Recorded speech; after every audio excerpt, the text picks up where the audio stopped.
This is a recap of the 2021 movie No One Gets Out Alive. Let's begin. In a place not too far from the busy and sad world of dreams, Cleveland, Ohio, there lived a young person named Ambar. She carried the sadness of her past and her mom's death, and she moved from Mexico hoping for a better life in America. Amber was an undocumented immigrant, which meant she had to live in the shadows, working low-paying jobs and using up her little savings. She ended up living in an old, rundown house that seemed to be forgotten by time, run by a man called Red.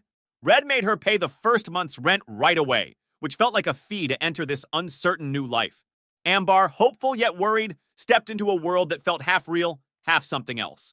But the house had its own plans. Soon, Amber found herself haunted not only by her past, but also by real ghosts. One scary moment was with a man, Becker, Red's brother, who seemed to have lost touch with reality. The rooms were full of items that hinted at dark rituals and forgotten gods. The air was heavy with secrets, and Ambar felt trapped in a world of shadows, hoping to find a stable job and hold on to her dream of a new life. Amber gave her last bit of money to a coworker for a fake ID, a document that would say she was an American citizen.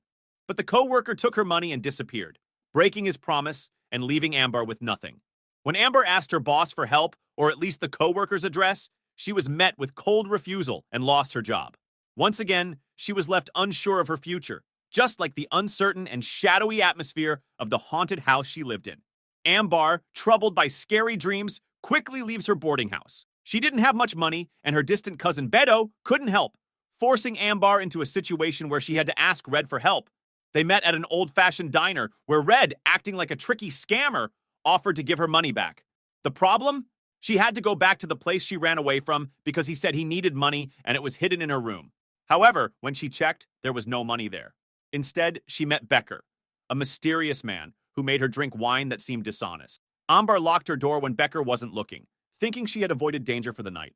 But then, two Romanian women living in the same place, with their own scary stories, came to her. With Petra's song putting her to sleep, Amber falls into a deep sleep without realizing it. When she wakes up, she sees a terrifying scene. Red and Becker, like puppet masters, getting the Romanian women ready to take them to the scary basement. Amber tries to stop them, but Becker pushes her away easily. When Beto, the cousin, tries to help, Becker attacks him too. With one woman taken away, Red shares a shocking story. His father found a cursed stone box in Mexico in 1963. This box was part of a dark family secret, using women's sacrifices to keep Becker strong.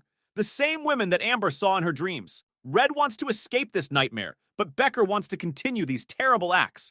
Amber's story shows her fight to survive against a terrible evil, in a place full of secrets and dangers, always ready for the next victim. Becker, loving to make things look scary, grabs Amber while she screams and pulls her down to his secret room, a basement filled with scary stories. There, Amber sees something like from a bad dream. Another girl not moving, with her head cut off. The room feels full of fear as Becker ties Amber to a cold, hard table, a scary place where a creepy box sits looking scary. He opens the box, showing scary things inside, and then leaves, closing the door and leaving Amber trapped. But then, something unexpected happens. Beto, coming out of nowhere like a hero, finds Amber and unties her. But getting away isn't easy. Amber gets caught in a scary dream, seeing her mom sick in bed, a moment that's both sweet and scary. Then, a creature from old stories, a huge moth goddess named Utzpapalotl, appears from the box, reaching for Amber.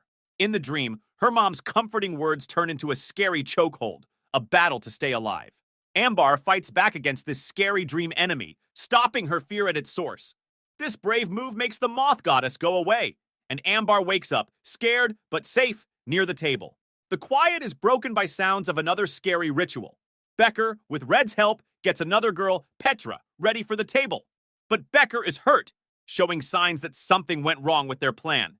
Taking her chance, Ambar picks up an old weapon, a makuahudl, with sharp obsidian pieces shining in the weak light. She faces her captors, hurting Red and fighting Becker in a test of strength. Petra tries to stop them, but is thrown to her death. The last fight has Ambar and Becker struggling to survive. In a final move, Ambar cuts Becker down with the makuahudl, his blood a dark sign of her determination. Yet, the fight leaves her against Red, who's barely alive. With firm resolve, Ambar sacrifices Red to the monster, a terrifying keeper of the gate between worlds. Walking through the spooky halls, Red's spirit joins the eerie songs of those who died before, a sad tune of lost souls. But as Ambar is about to face the unknown, her broken ankle heals suddenly, a sinister gift from the monster, giving her the same cursed marks that Becker had. In this moment, Amber faces a choice, a moth landing on her hand, a sign of change. Looking back at the basement, the heart of her terrible experience, she thinks about the dark road ahead, the pulsing marks an eerie call to a fate tied with the darkness. Here, this movie ends.